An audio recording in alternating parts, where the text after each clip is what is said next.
Item number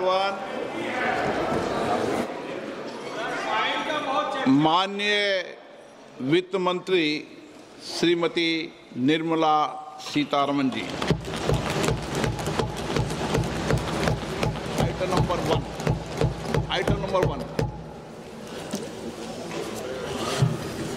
Sir, with your permission, I rise to lay on the table a copy each of the following papers, Hindi and English versions, under Article 281 of the Constitution, Report for 2026 to 2031, Volume 1, Main Report of the 16th Finance Commission.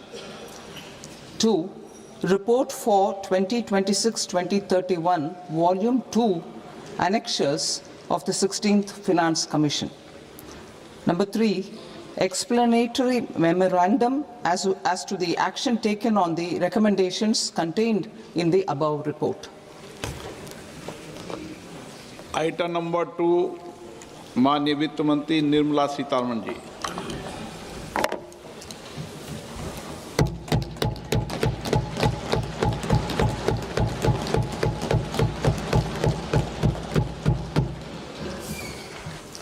Honorable Speaker, sir, on the sacred occasion of Magh Purnima and the birth anniversary of Guru Ravidas, I present the budget for the year 2026-2027. Since we assumed office 12 years ago, India's economic trajectory has been marked by stability, fiscal discipline, sustained growth, and moderate inflation. This is the result of conscious choices we have made, even in times heightened uncertainty and disruption. Our government, led by Honorable Prime Minister Modi, has decisively and consistently chosen action over ambivalence, reform over rhetoric, and people over populism. We have pursued far-reaching structural reforms, fiscal prudence and monetary stability, whilst maintaining a strong thrust on public investment. Keeping Atmanirbharta as a lodestar, we have built domestic manufacturing capacity, energy security, and reduced critical import dependencies. Simultaneously, we have ensured that citizens benefit from every action of the government, undertaking reforms to support employment generation, agricultural productivity, household purchasing power, and universal services to people.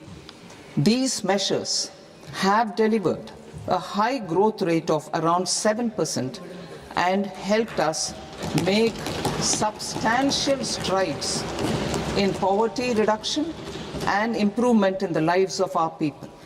Today, we face an external environment in which trade and multilateralism are imperiled and access to resources and supply chains are disrupted.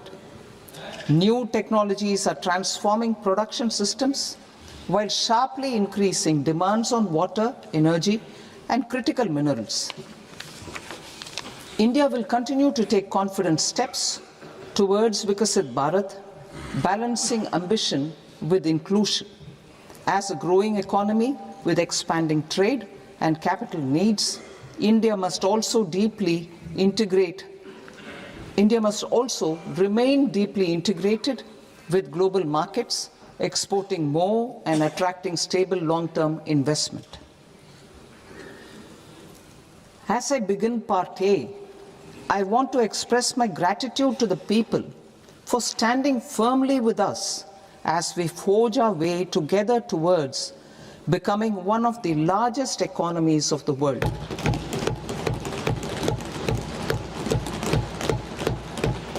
Our aim is to transform aspiration into achievement and potential into performance as we ensure that the dividends of growth reach every farmer, the scheduled caste, the scheduled tribes, the nomads, the youth, the poor, and the women. In Viksit Bharat Young Leaders Dialogue 2026, several innovative ideas were shared with our Prime Minister, which have inspired many of the proposals, making this a unique Yuva Shakti-driven budget. Our government's sankalp is to focus on our poor, underprivileged, and the disadvantaged. To deliver on this sankalp, and given that this is the first budget prepared in Kartavya Bhavan, we are inspired by three Kartavya. Our first Kartavya is to accelerate and sustain economic growth by enhancing productivity and competitiveness and building resilience to volatile global dynamics.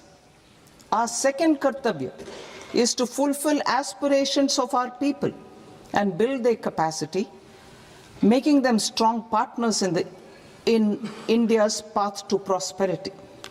Our third Kartavya, aligned with our vision of Sabka Saath, Sabka Vikas, is to ensure that every family, community, region, and sector has access to resources, amenities, and opportunities for meaningful participation. This threefold approach requires a supportive ecosystem. The first requirement is to sustain the momentum of structural reforms, continuous, adaptive, and forward-looking.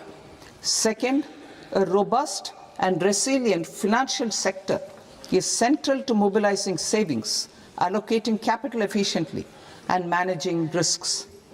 Third, cutting-edge technologies, including AI applications, can serve us as force multipliers for better governance.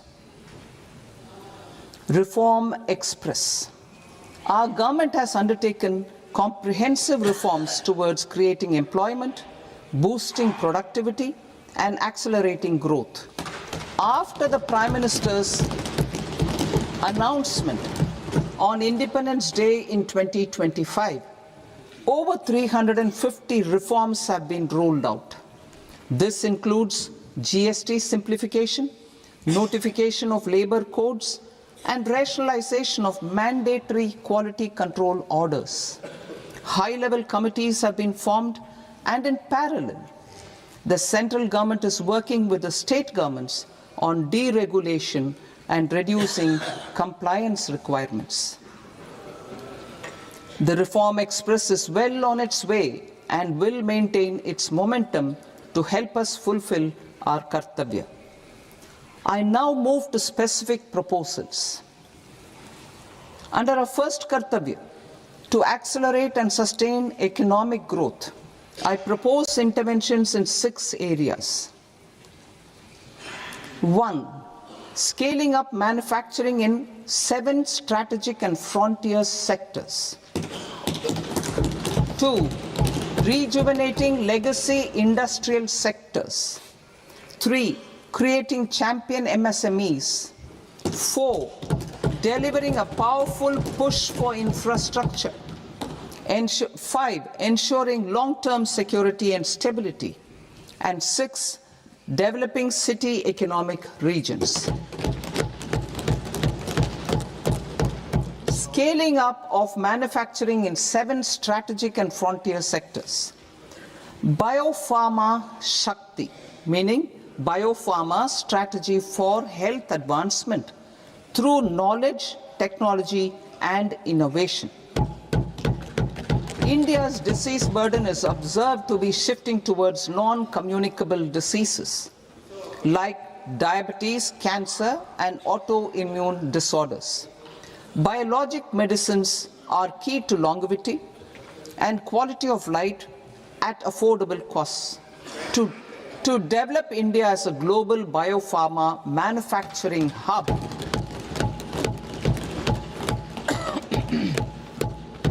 I propose the Biopharma Shakti with an outlay of 10,000 crores over the next 5 years. This will build the ecosystem for domestic production of biologics and biosimilars.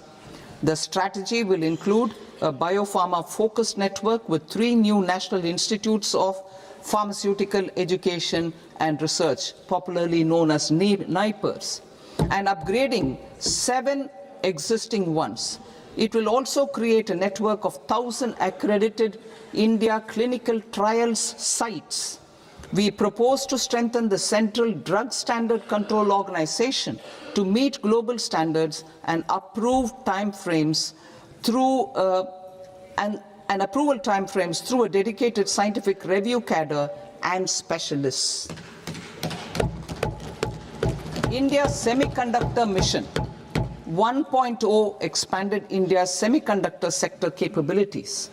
Building on this, we will launch ISM 2.0 to produce equipment and materials, design full-stack Indian IP, and fortify supply chains. We will also focus on industry-led research and training centers to develop technology and skilled workforce. The Electronics Components Manufacturing Scheme, launched in April 2025 with an outlay of 22,919 crores, already has investment commitments at double the targets. We propose to increase the outlay to 40,000 crores to capitalize on this momentum.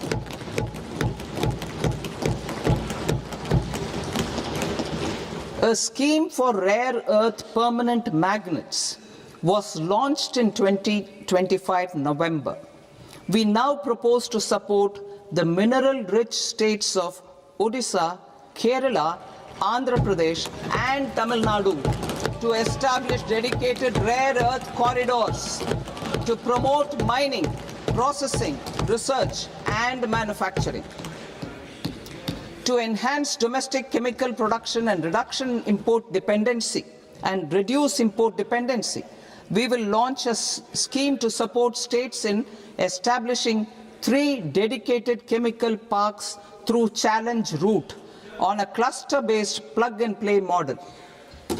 Strong capital goods.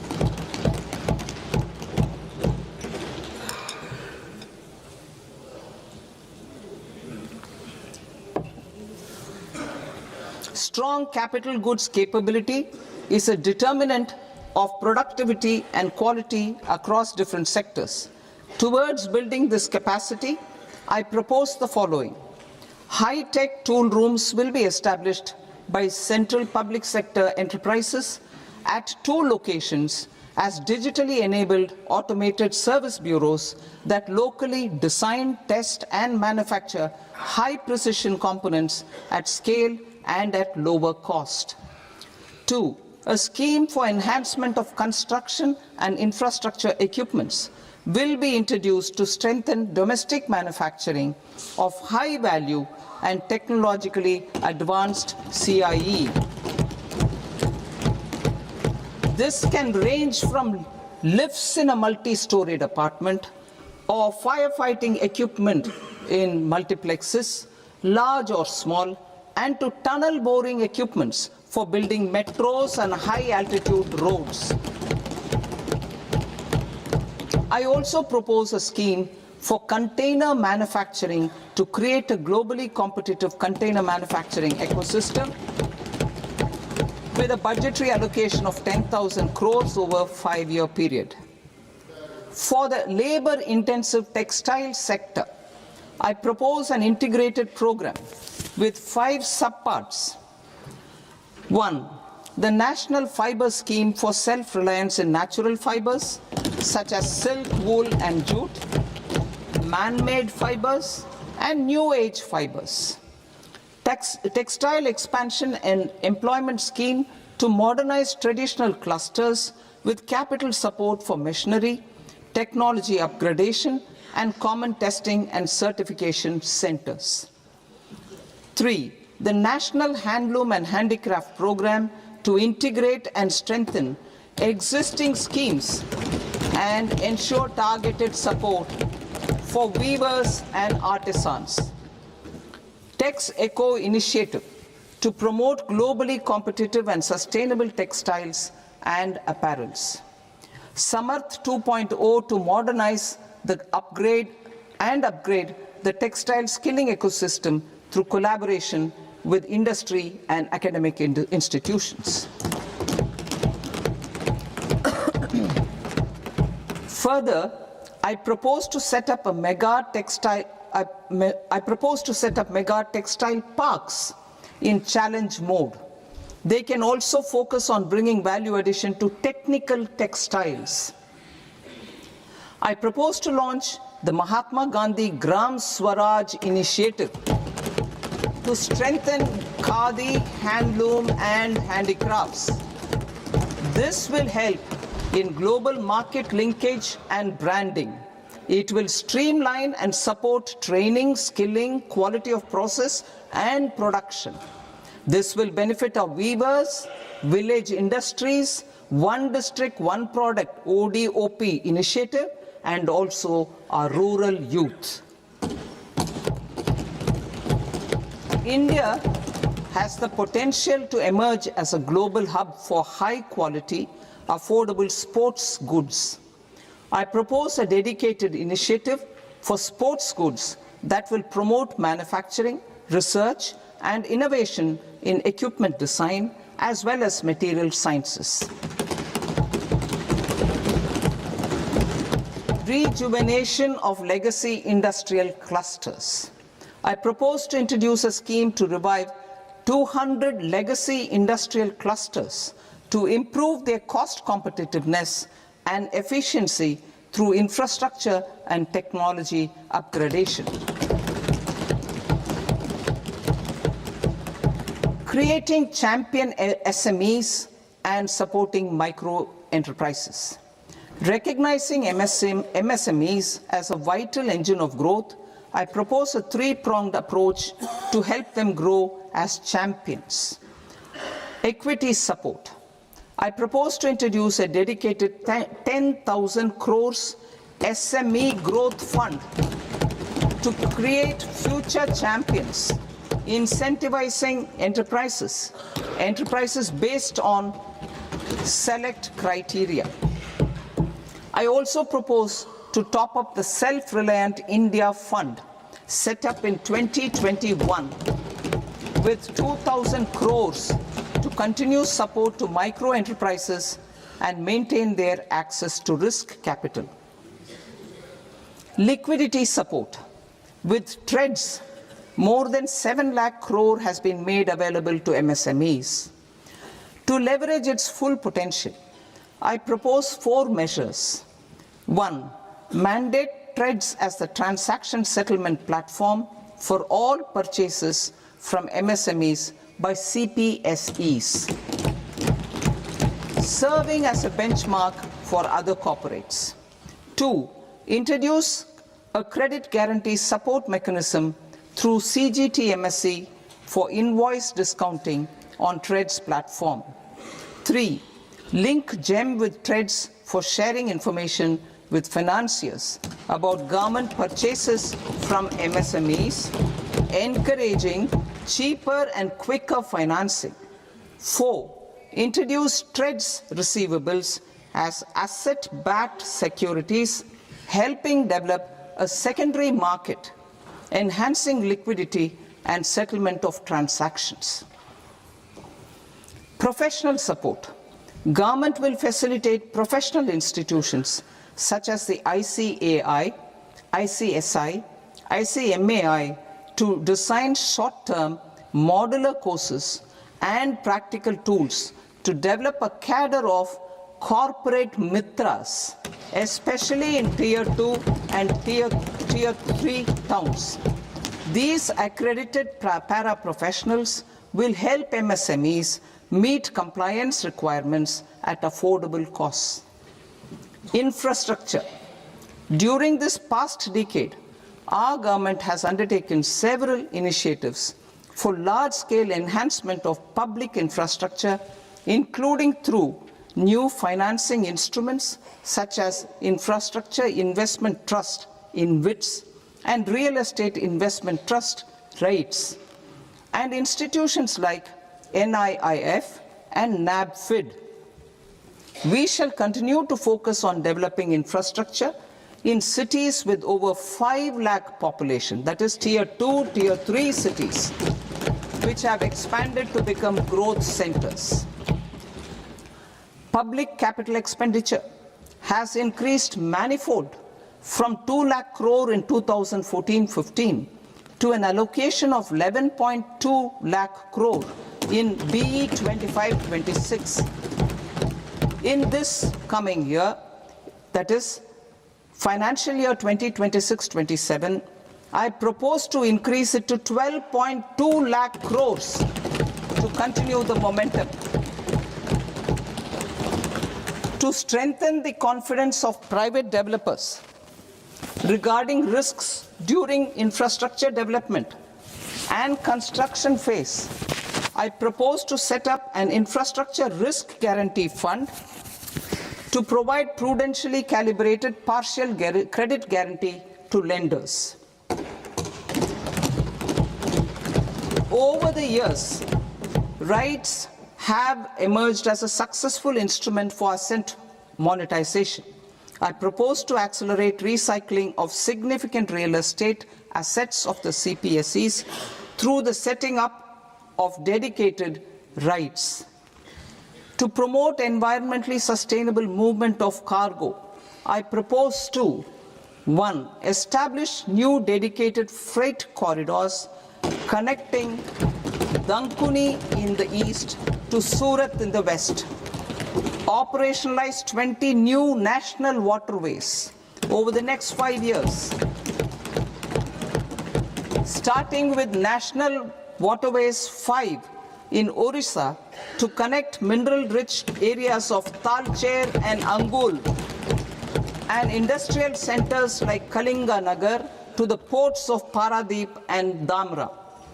Training institutes will be set up as regional centers of excellence for development of required manpower for these waterways. This will benefit youth in the entire stretch of the waterways to train and acquire skills. Further, a ship repair ecosystem catering to inland waterways will also be set up at Varanasi and Patna. And C, launch a coastal cargo promotion scheme for incentivizing a modal shift from rail to road to increase the share of inland waterways and coastal shipping from 6% to 12% by 2047.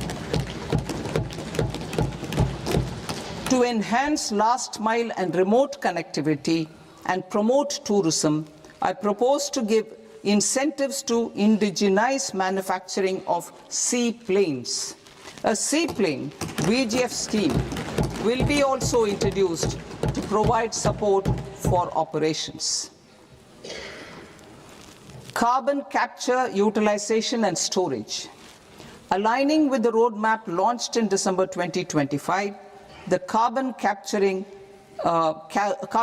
utilization and storage technologies at scale will achieve higher readiness and in end-use application across 5 industrial sectors, including power, steel, cement, refineries, and chemicals. An outlay of 20,000 crore is proposed over the next 5 years for this purpose. City economic regions. Cities are India's engines of growth, innovation, and opportunities. We shall now focus on Tier 2, Tier 3 cities, and even temple towns, which need modern infrastructure and basic amenities. This budget aims to further amplify the potential of cities to deliver the economic power of agglomerations by mapping city economic regions based on their specific growth drivers. An allocation of 5,000 crore per CER over 5 years is proposed for implementing their plans through a challenge mode with a reform-cum-result-based financing mechanism. In order to promote environmentally sustainable passenger systems, we will develop 7 high-speed rail corridors between cities as growth connectors, namely Mumbai to Pune, Pune to Hyderabad, Hyderabad to Bengaluru, Hyderabad to Chennai, Chennai to Bengaluru, Delhi to Varanasi, Varanasi to Siliguri.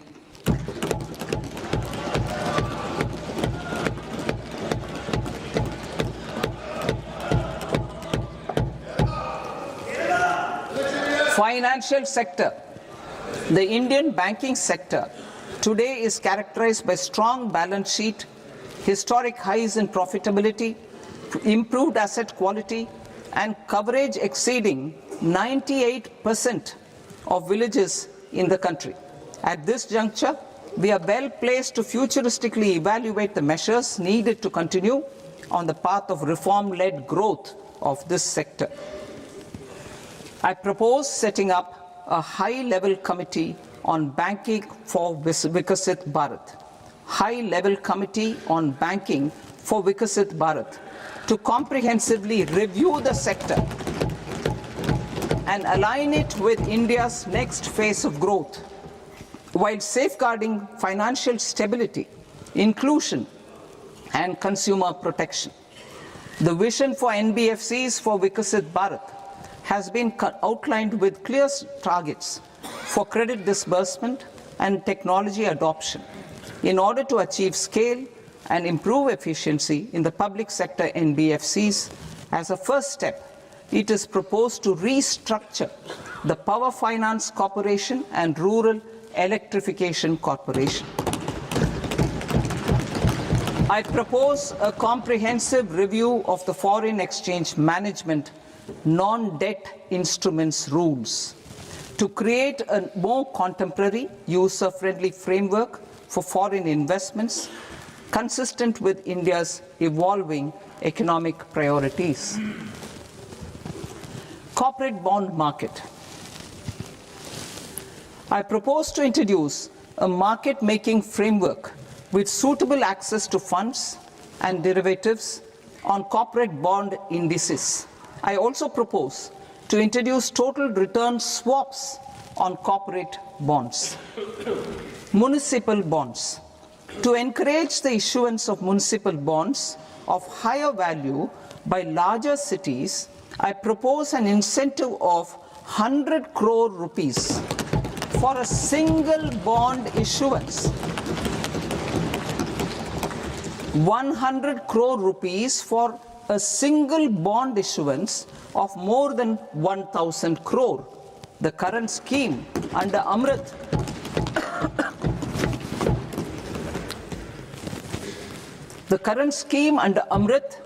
which incentivizes issuances up to 200 crores only, will also continue to support smaller and medium towns. That will also continue to support the smaller and medium towns. Ease of doing business. Individual persons resident outside India, PROI, will be permitted to invest in equity instruments of listed Indian companies through the Portfolio Investment Scheme.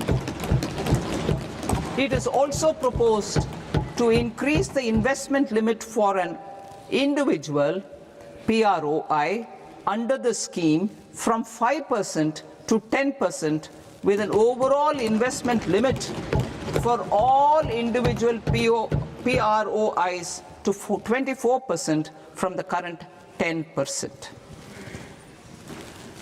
Emerging technologies including AI. 21st century is technology driven. Adoption of technology is for the benefit of all people. Farmers in the field, women in STEM, youth keen to upskill, and Divyangjan to access newer opportunities.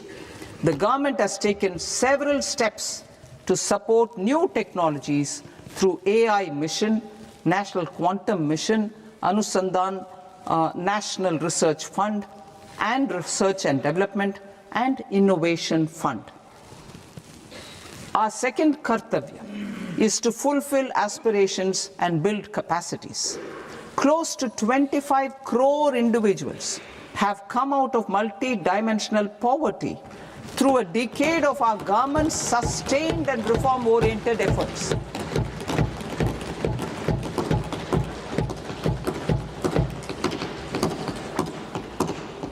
Our government has therefore decided to place a renewed emphasis on the service sector to provide a pathway to fulfilling aspirations of a youthful India with the following measures.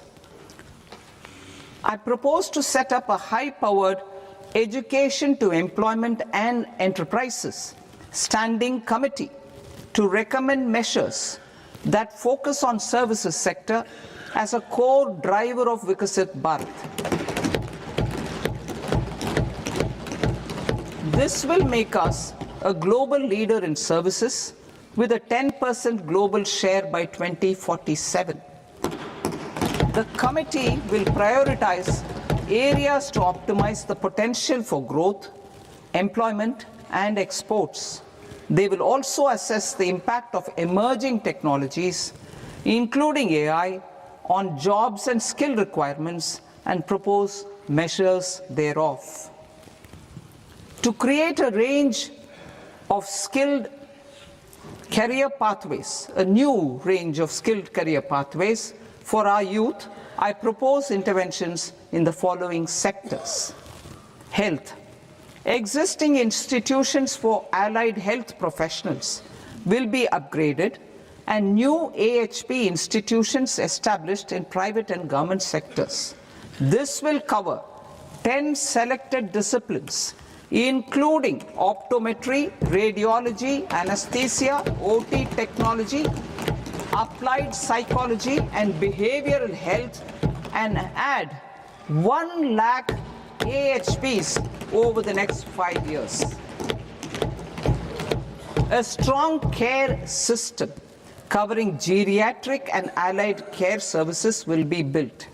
A variety of NSQF aligned programs will be developed to train multi-skilled caregivers, combining core care and allied skills such as wellness, yoga, and operation of medical assistive devices.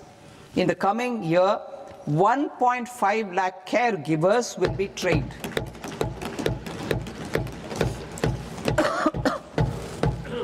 Hubs for medical value tourism. To promote India as a hub for medical tourism services, I propose to launch a scheme to support states in establishing 5 regional medical hubs in partnership with the private sector. These hubs will serve as integrated healthcare complexes that combine medical, educational, and research facilities. They will have Ayush centers, medical value tourism facilitation centers, and infrastructure for diagnostics, post-care, and rehabilitation. These hubs will provide diverse opportunities, job opportunities for health professionals, including doctors and AHPs. Ancient Indian yoga, already respected in several parts of the world, was given a mass global recognition when Honorable Prime Minister took it to the UN. Post-COVID, Ayurveda gained a similar global acceptance and recognition. Exporting quality Ayurveda products helps farmers who grow the herbs and youth who process the products. To meet growing global demand, a few more steps are being taken. I propose to 1. Set up 3 new All India Institutes of Ayurveda. 2. Upgrade Ayush pharmacies and drug testing labs for higher standards of certification ecosystem and make available more skilled personnel. 3. Upgrade the WHO Global Traditional Medicine Center in Jamnagar to bolster evidence-based research, training, and awareness for traditional medicine. Animal husbandry. Livestock contributes to close to 16% of farm income, including of poor and marginal households. To scale up availability of veterinary professionals by more than 20,000, I propose to roll out a loan-linked capital subsidy support scheme for establishment of veterinary and para-veterinary colleges, veterinary hospitals, diagnostic laboratories, and breeding facilities in private sector. Collaboration between Indian and foreign institutions will also be facilitated. Orange economy. India's animation, visual effects, gaming and comics sector, AVGC sector, is a growing industry projected to require 2 million professionals by 2030. I propose to support the Indian Institute of Creative Technologies, Mumbai, in setting up AVGC content creator labs in 15,000 secondary schools all over the country and 500 colleges. The Indian design industry is expanding rapidly, and yet there is a shortage of Indian designers. I propose to establish, through Challenge Route, a new National Institute of Design to boost design education and development in the eastern region of India. Education. Our government will support states through Challenge Route in creating 5 university townships in the vicinity of major industrial and logistics corridors. These planned academic zones will host multiple universities, colleges, and research institutions, skill centers, and residential complexes.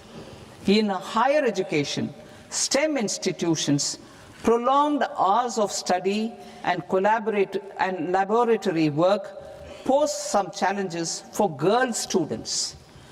Through VGF, Viability Gap Funding and capital support, one girls' hostel will be established in every district.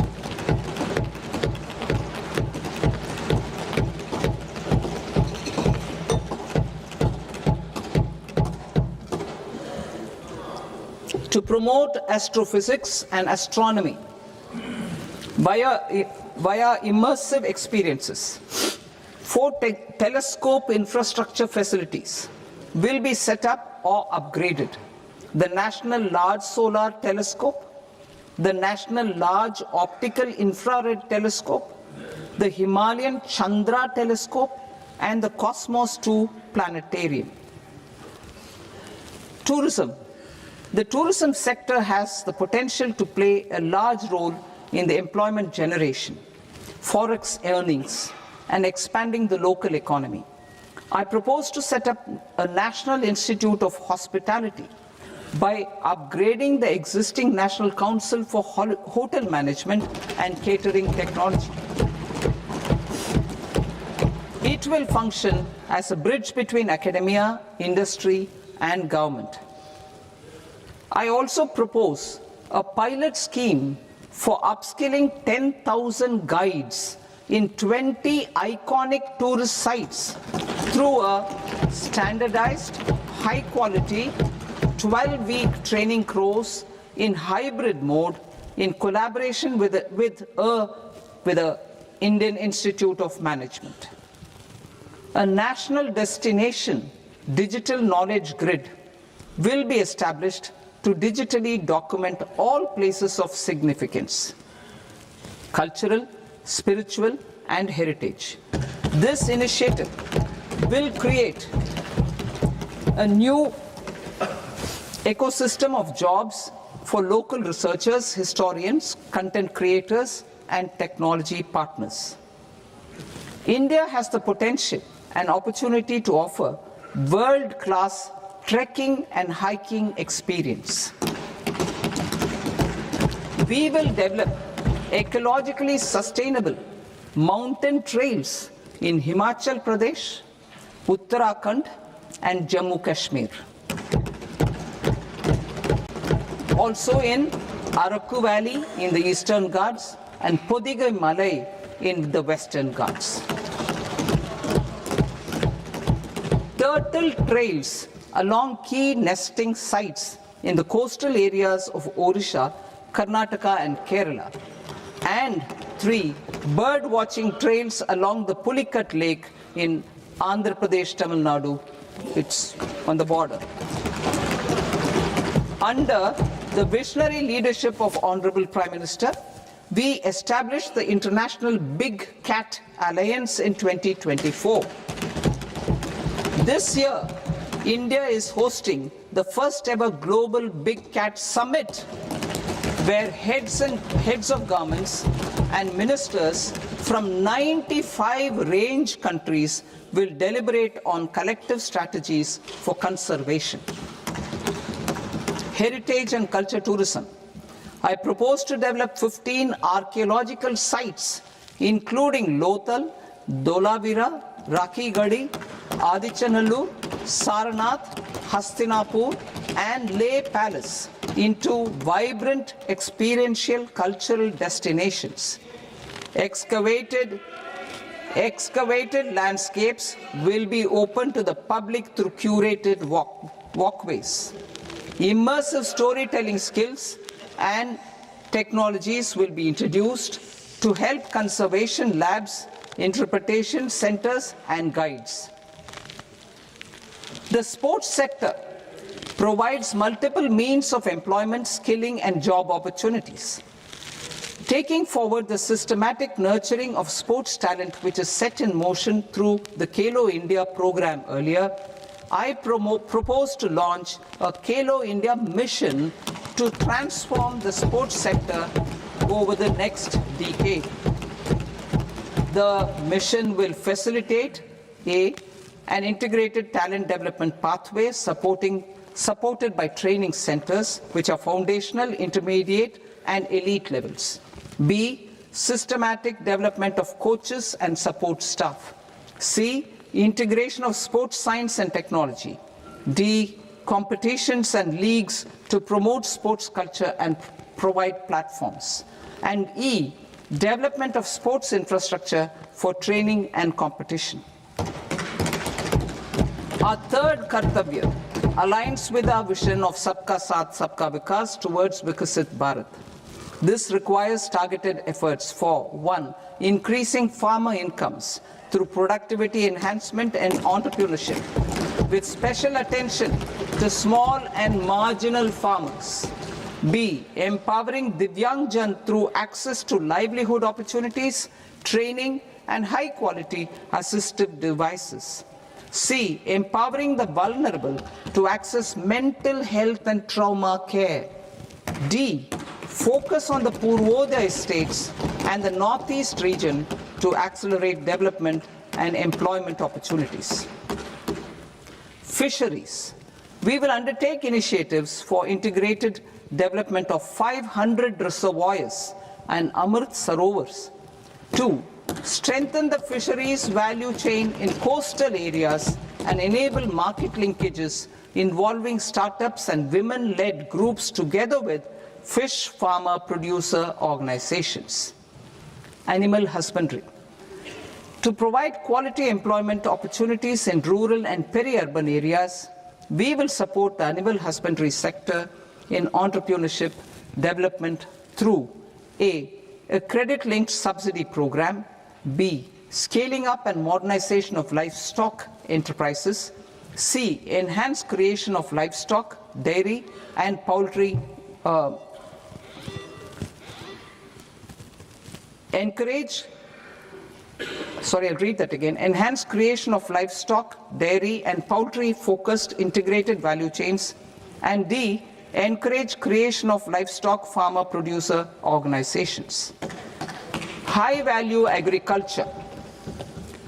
To diversify farm outputs, increase productivity, enhance farmers' incomes, and create new employment opportunities, we will support high-value crops such as coconut, sandalwood, cocoa, cashew in the coastal areas, agar trees in northeast, and nuts such as almonds, walnuts, and pine nuts in our hilly regions. These, all of them, will be supported. India is the world's largest producer of coconuts. About 30 million people including nearly 10 million farmers, depend on coconuts for their livelihood. To further enhance competitiveness in coconut production, I propose a coconut promotion scheme to increase production and enhance productivity through various interventions, including replacing and non-productive trees with new saplings or plants or varieties in major coconut growing states.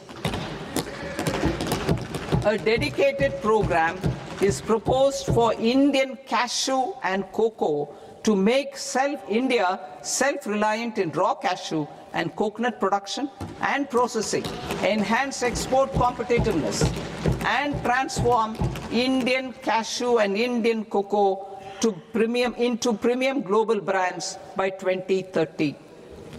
Sandalwood. Sandalwood is closely linked to India's social and cultural heritage. Our government will partner with state governments to promote focused cultivation and post-harvest processing to restore the glory of the Indian sandalwood ecosystem, to rejuvenate old, low-yielding orchards, and expand high-density cultivation of walnuts, almonds, and pine nuts. We will support a dedicated program to enhance farmer incomes and in bringing value addition by engaging youth. Bharat Vistar, that is virtually integrated system to access agricultural resources. I propose to launch Bharat Vistar, a multilingual AI tool that shall integrate the AgriStack portals and the ICAR package on agricultural practices with AI systems. This will enhance farm productivity, enable better decisions for farmers, and reduce risk by providing customized advisory support. She Marts for rural women-led enterprises. Building on the success of Lakpati Didi program, I propose to help women take the next step from credit-linked livelihoods to being owners of enterprises. Self-help entrepreneur, She Marts will be set up as community-owned retail outlets within the cluster-level federations through enhanced and innovative financing instruments. Empowering Divyangjan. Divyangjan Kaushal Yojana. Information technology, AVGC sectors, hospitality and food and beverages sectors often offer task-oriented and process-driven roles which are suitable for Divyangjan. We will ensure dignified livelihood opportunities through industry-relevant and customized training specific to each Divyangjan group. Divyang Sahara Yojana. Timely access to high-quality assistive devices for all eligible Divyangjan is a fundamental need. I propose to 1. Support the Artificial Limbs Manufacturing Corporation of India, ALIMCO, to set up and to scale up production of assistive devices, invest in R&D and AI integration, strengthen PM Divyasha Kendras, and support setting up of assistive technology marts as modern retail style centers where Divyangjan and senior citizens can see, try and purchase assistive products. Reaffirming our commitment to mental health and trauma care. There are no national institutes for mental health care in North India. We will therefore set up a NIMHANS 2 and also upgrade national mental health institutes in Ranchi and in Tezpur as regional apex institutions. Emergencies expose families, particularly the poor and vulnerable, to unexpected expenditure. We will strengthen and increase these capacities by 50% in district hospitals by establishing emergency and trauma care centers. Focus on Purvodaya states and northeastern regions. Purvodaya, I propose the development of an integrated East Coast industrial corridor with a well-connected node at Durgapur, creation of 5 tourism destinations in 5 Purvodaya states, and the provision of 4,000 e-buses. Buddhist sites in northeastern region. The northeastern region is a civilizational confluence of Theravada and Mahayana or Vajrayana traditions. I propose to launch a scheme for development of Buddhist circuits in Arunachal Pradesh, Sikkim, Assam, Manipur, Mizoram, and Tripura. The scheme will cover preservation of temples and monasteries, pilgrimage interpretation centers, connectivity, and pilgrim amenities. 16th Finance Commission. On 17th November 2025, the 16th Finance Commission submitted its report to the President. As mandated under Article 281 of the Constitution, the government is to lay the report along with the explanatory memorandum on the action taken report on the recommendations of the Commission in Parliament, which, Sir, Honourable Speaker, you've allowed me to do at the commencement of this session. The government has accepted the recommendation of the Commission to retain the vertical share of devolution at 41%. As recommended by the Commission, I have provided 1.4 lakh crores of rupees to the states for the year 2026-2027 as Finance Commission grants. These include rural and urban local body and disaster management grants. Fiscal consolidation. Government has been delivering on our fiscal commitments consistently without compromising on social needs. To strive towards accepted standards of fiscal management in Budget 25-26, I had indicated that the central government would target reaching a debt to GDP ratio of 50 plus or minus 1% by 2030-31.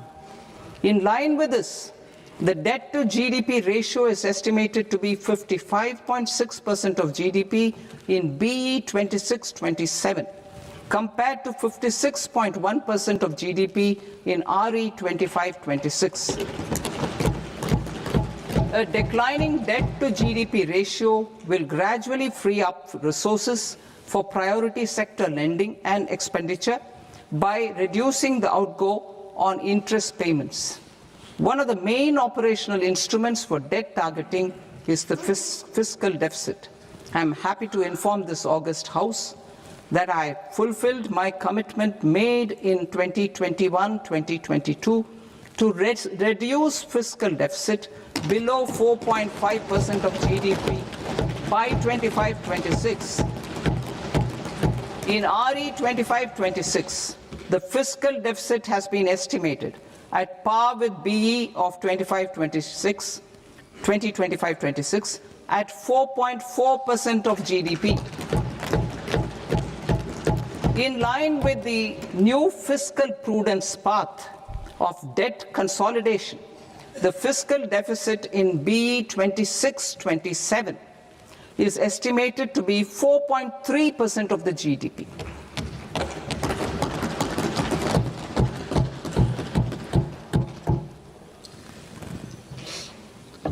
The revised estimates of the non-debt receipts are 34 lakh crore rupees, of which the centre's net tax receipts are 26.7 lakh crore.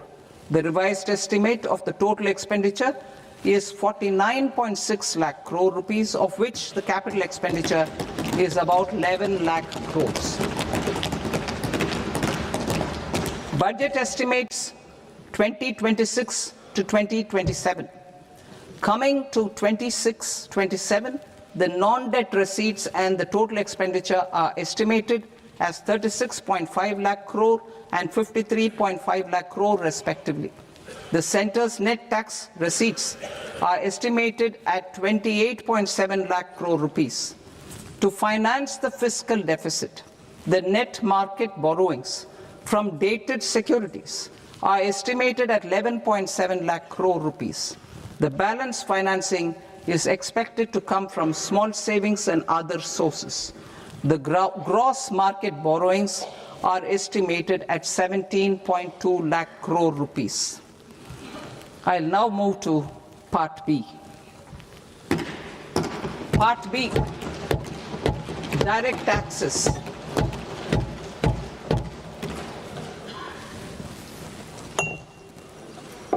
Honorable Speaker, sir, I now present my proposals on direct taxes.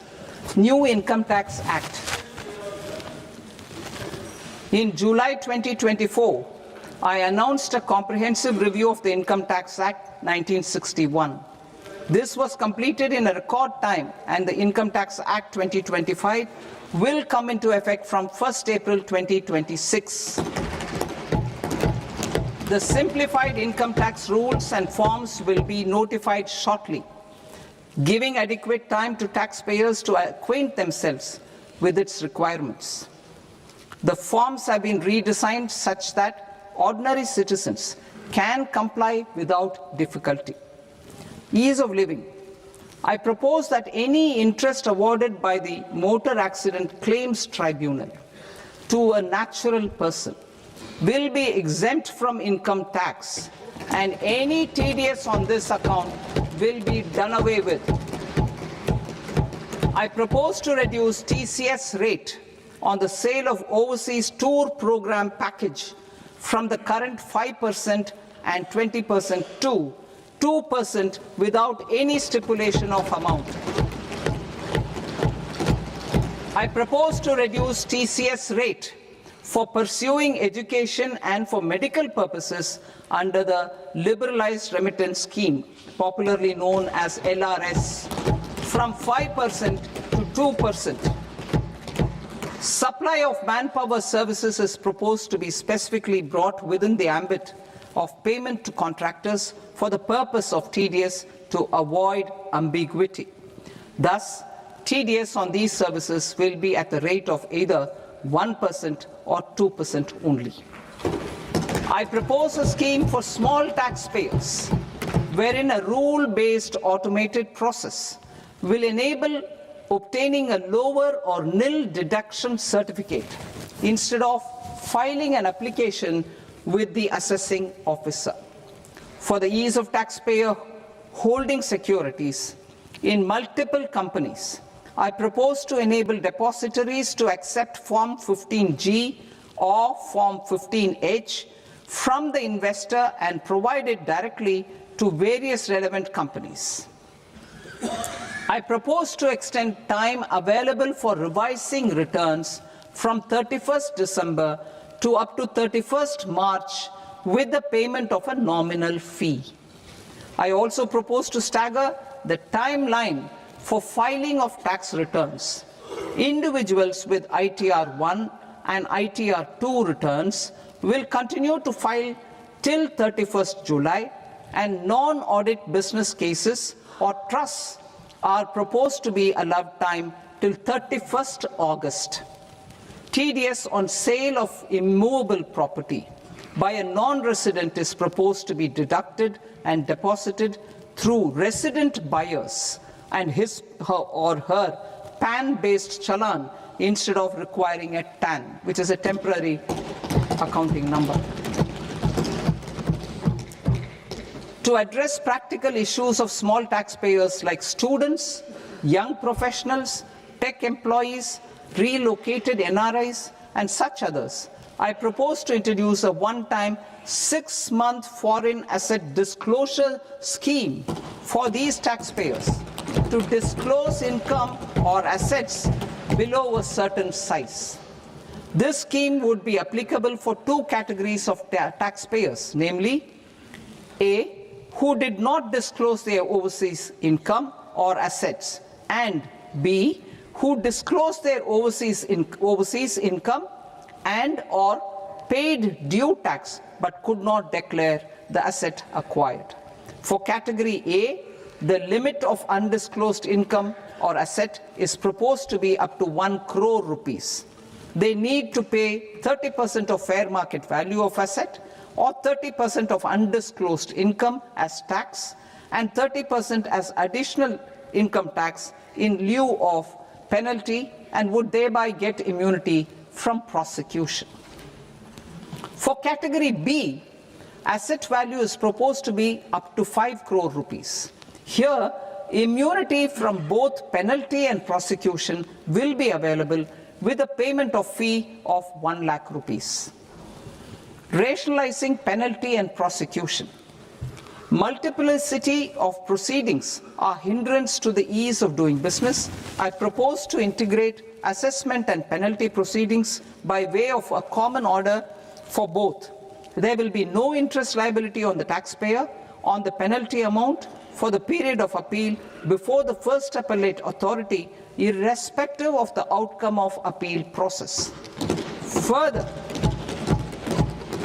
quantum of prepayment is being reduced from 20% to 10% and will continue to be calculated only on core tax demand. As an additional measure for reducing litigation, I propose to allow taxpayers to update their returns even after reassessment proceedings have been initiated, and an additional 10% tax rate over and above the rate applicable for the relevant year. The assessing officer will then use only this updated return in his proceedings.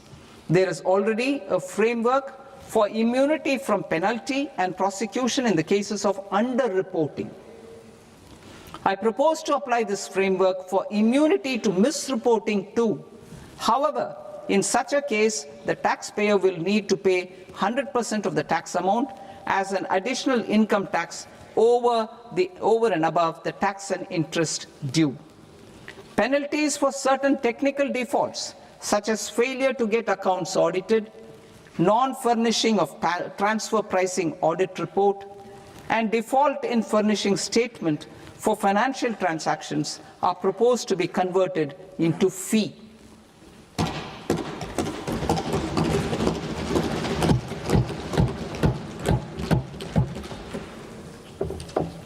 I propose to rationalize prosecution framework under Income Tax Act while maintaining a careful balance for deterrence in some serious offence.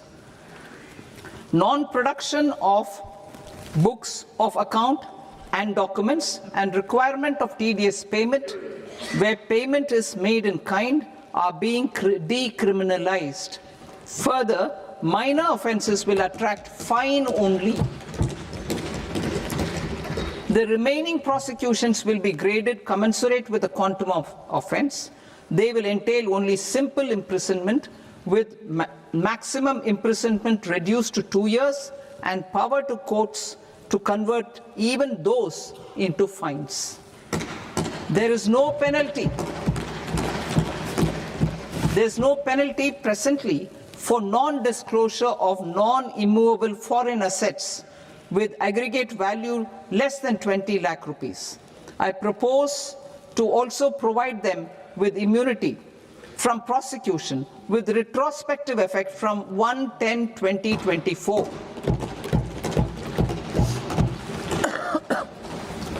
Cooperatives. Deduction is already allowed to a primary cooperative society engaged in supplying milk, oilseeds, fruits or vegetables raised or grown by its members. I propose to extend this deduction to also include supply of cattle feed and cotton seed produced by its members. I propose to allow inter-cooperative society dividend income as deduction under the new tax regime to the extent it is further distributed to its members.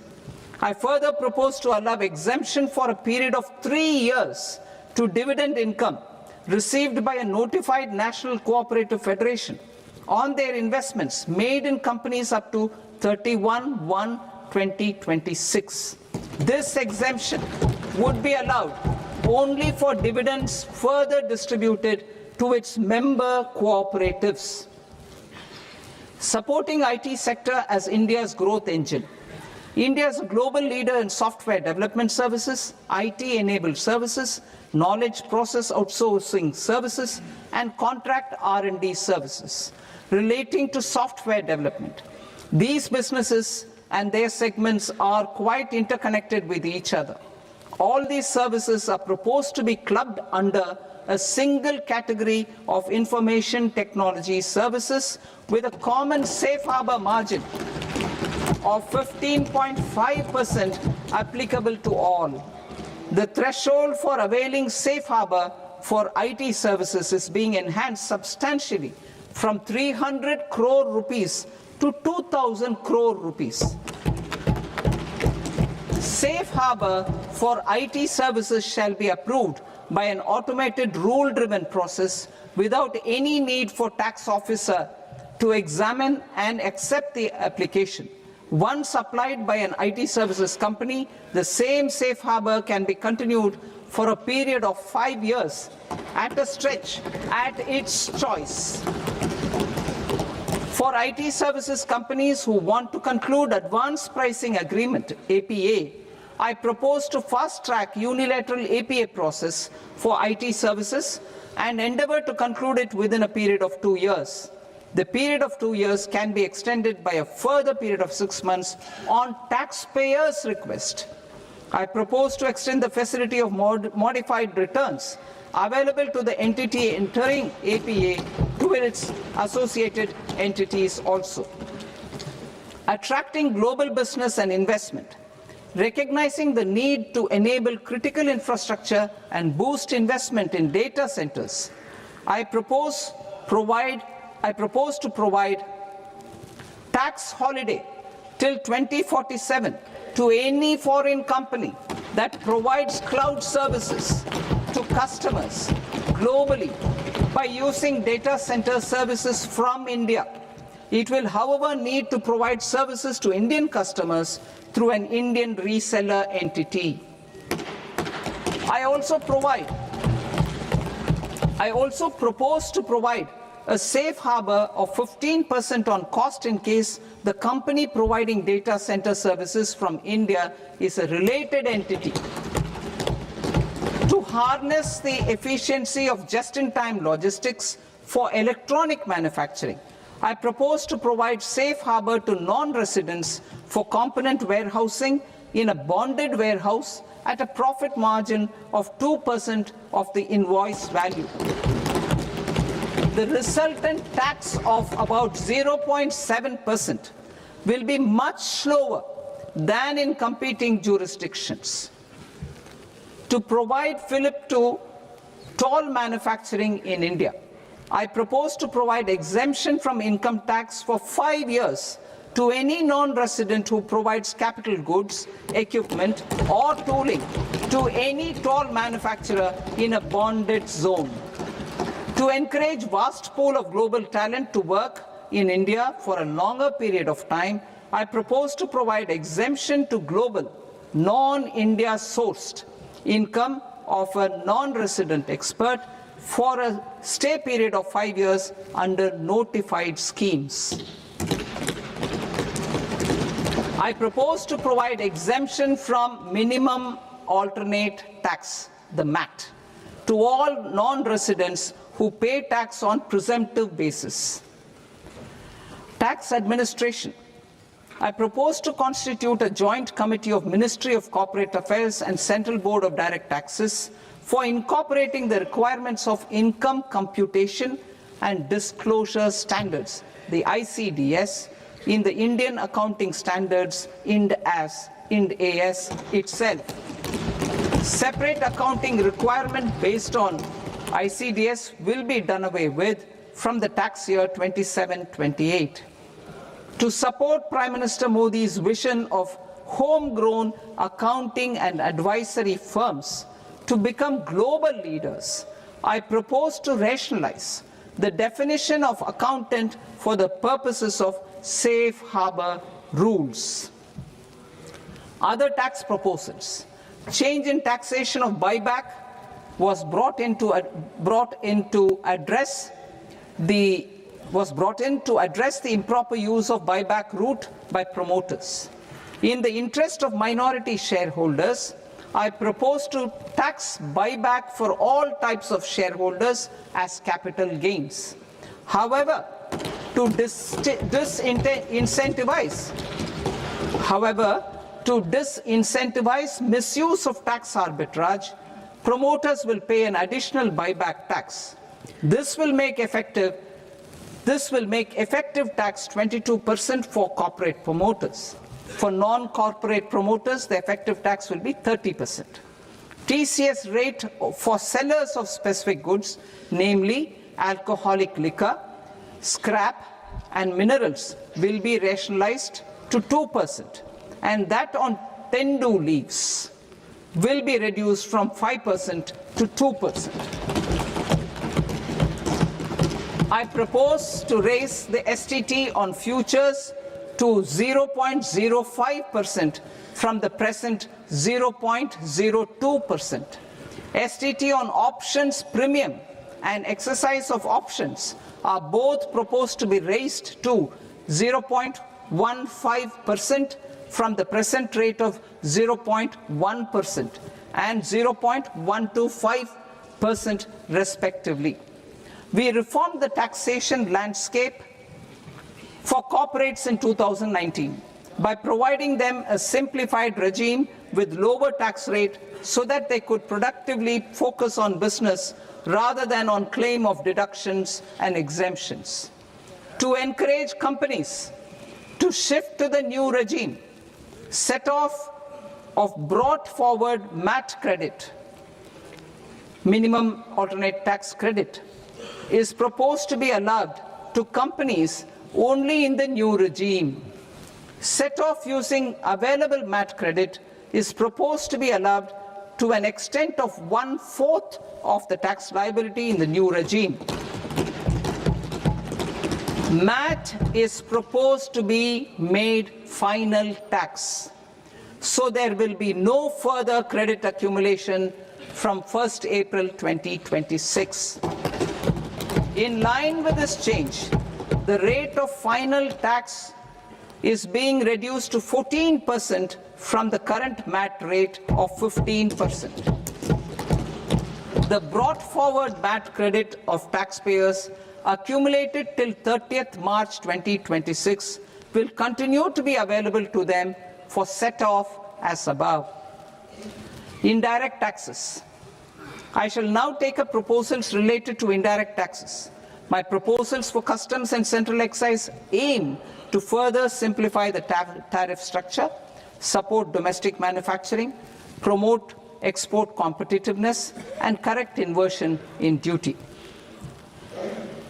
To continue weeding out long-continuing customs duty exemptions, I propose to remove certain exemptions on items which are being manufactured in India or where the imports are negligible.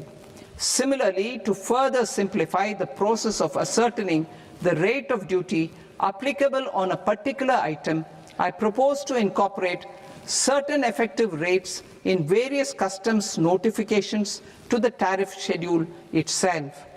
I shall now take up sector-specific proposals. Promotion of exports of marine, leather, and textile products. I propose to increase the limit for duty-free imports of specified inputs used for processing seafoods for export from the current 1% to 3% of FOB value of the previous year's export turnover. I also propose to allow duty-free imports of specified inputs, which is currently available for exports of leather or synthetic footwear, to exports of shoe uppers as well. I propose to extend the time period for export of final product from the existing 6 months to 1 year for exporters of leather or textile garments, leather or synthetic footwear, and other leather products. Energy transition and security. I propose to extend the basic customs duty exemption given to capital goods used for manufacturing lithium-ion cells for batteries to those used for manufacturing lithium-ion cells for battery energy storage systems also. I propose to exempt basic customs duty on import of sodium antimonate for use in manufacture of solar glass. Nuclear power. I propose to extend the existing basic customs duty exemption on imports of goods required for nuclear power projects till the year 2035 and expand it for all nuclear plants irrespective of their capacity. Critical minerals. It is proposed to provide basic customs duty exemption to the import of capital goods required for the processing of critical minerals in India. Biogas blended CNG. I propose to exclude the entire value of biogas while calculating the central excise duty payable on biogas blended CNG. Civil and defense aviation. I propose to exempt basic customs duty on components and parts required for the manufacture of civilian training and other aircrafts. It is proposed to exempt basic customs duty on raw materials imported for the manufacture of parts of aircraft to be used in maintenance, repair, or overall requirements by units in the defense sector. Electronics. To deepen value addition in the consumer electronics sector, I propose to exempt basic customs duty on specified parts used in the manufacture of microwave ovens. Special economic zone. To address the concerns arising about utilization of capacity by manufacturing units in the special economic zones due to global trade disruptions, I propose as a special one-time measure to facilitate sales by eligible manufacturing units in SEZs to the domestic tariff area at concessional rates of duty. The quantity of such sales will be limited to a prescribed proportion of their exports. Necessary regulatory changes will be undertaken to operationalize the measures while ensuring level playing field for the units working in the DTA. Ease of living. To rationalize the customs duty structure for goods imported for personal use, I propose to reduce the tariff rate on all dutiable goods imported for personal use from 20% to 10%. To provide relief to patients, particularly those suffering from cancer, I propose to exempt basic customs duty on 17 drugs or medicines. I propose also to add 7 more rare diseases for the purposes of exempting import duties on personal imports of drugs, medicines, and food for special medical purposes used in their treatment. Customs process. India's role and share in the global trade is poised for a major leap in line with our ambition and journey towards Viksit Bharat. In this regard, I propose many measures for custom processes to have minimal intervention for smoother and faster movement of goods and greater certainty to the trade. Trust-based systems. I propose to enhance duty deferral period for Tier 2 and Tier 3 authorized economic operators, known as AEOs, from 15 days to 30 days. I propose to provide eligible manufacturer importers the same duty deferral facility. This should encourage them to get themselves accredited as a full-fledged Tier 3 AEO in due course. To To provide greater certainty and for better business planning, I propose to extend validity period of advance ruling binding on customs from the present 3 years to 5 years. In the spirit of the whole of government approach,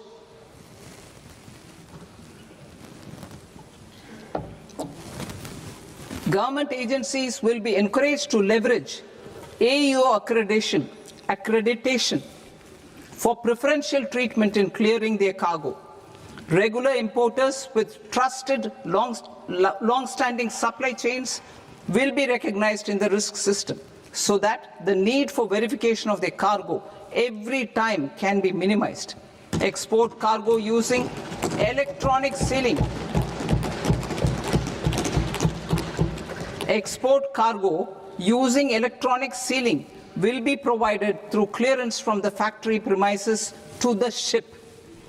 For import of goods not needing any compliance, filing of bill of entry by a trusted importer and arrival of goods will automatically notify customs for completing their clearance formalities. This will enable goods to be released immediately on arrival.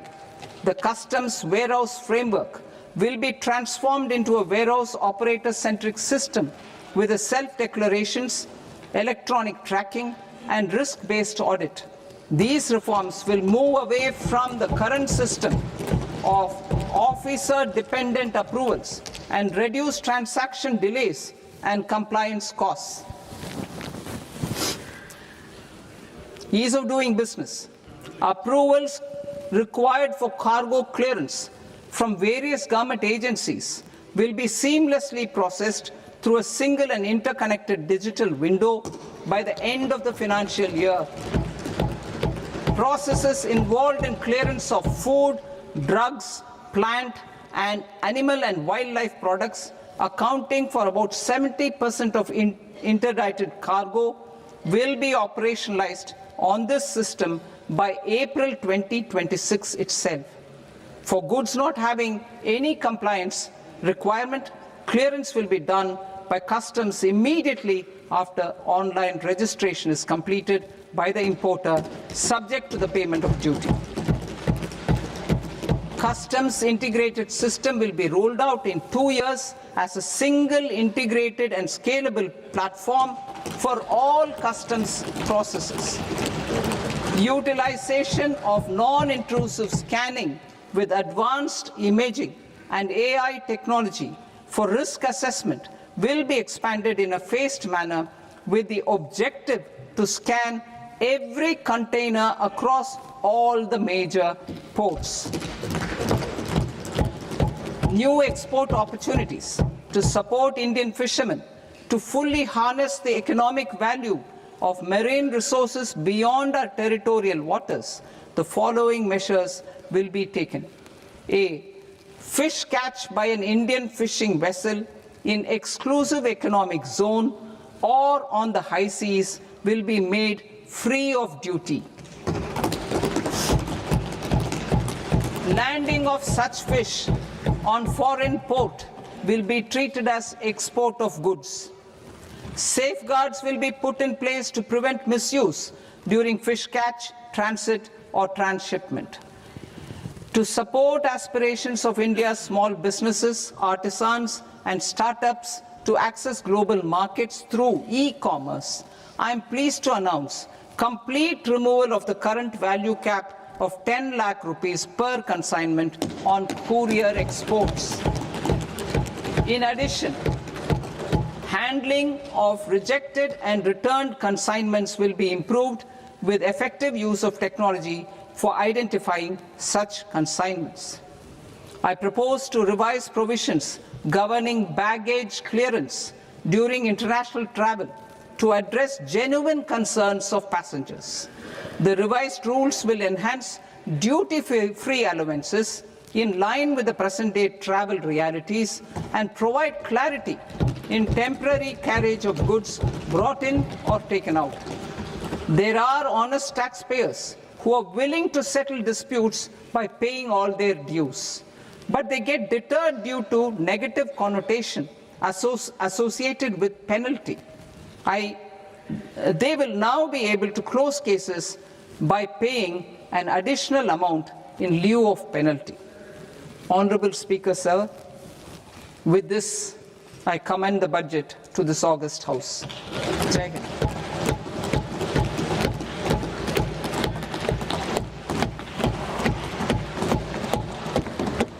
One and a half hours.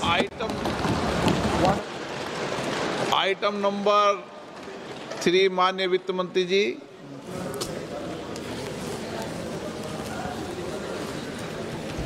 Item number 2, sir. 3। 3. Sir, with your permission, I rise to lay on the table of the following statements under Section 3, 1 of the Fiscal Responsibility and Budget Management Act of 2003. Medium-term fiscal policy, fiscal policy strategy statement, and macroeconomic framework statement. Item number 4 माननीय वित्त मंत्री जी। Sir, with your permission, I move for leave to introduce the Finance Bill 2026. प्रश्न ये कि विधेयक को पुनर्स्थापित करने की अनुमति प्रदान की जाए। जो सदस्य इस पक्ष में हाँ गए, जो सदस्य विरोध में ना गए, मेरे विचार में निर्णय हाँ वालों के पक्ष में, हाँ वालों के पक्ष में अनुमति प्रदान की जाती है। माननीय मंत्री जी, अब विधेयक पुनर्स्थापित करें। Sir, I introduce the bill. माननीय सदस्यगण, आपको सूचित किया जाता है कि माननीय वित्त मंत्री जी के बजट भाषण की कॉपी पब्लिकेशन काउंटर पर ली जाती है। बजट भाषण और बजट से संबंधित दस्तावेज आपके मोबाइल फोन और मेंबर पोर्टल्स पर ही उपलब्ध है।